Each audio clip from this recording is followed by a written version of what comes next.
ายไหม้เร็ว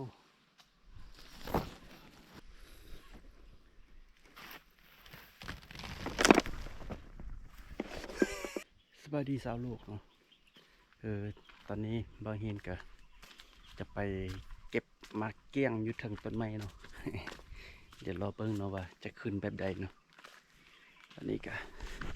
มีไอ้เนาะลานกำลังเก็บอยู่ถึงเนาะ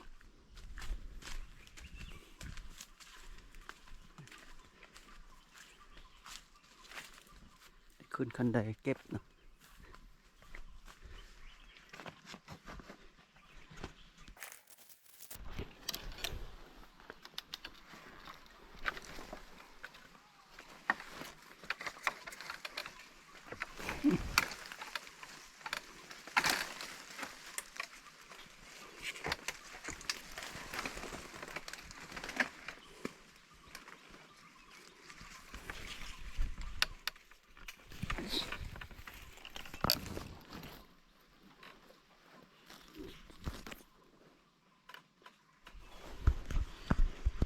ถึงปลายไม้เร็ว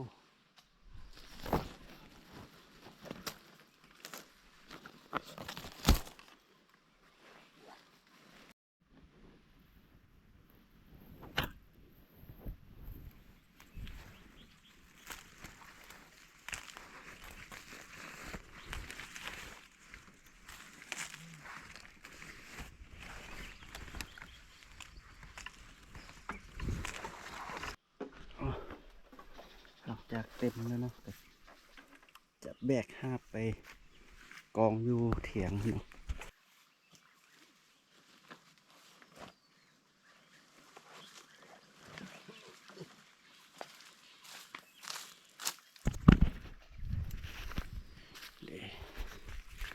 แบบนี้แหละแต่ละครั้งเนาะ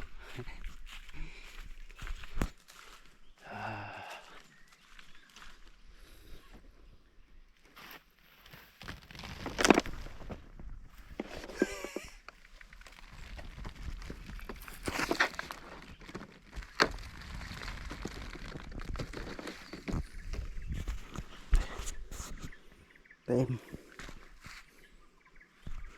คือมื้อนี้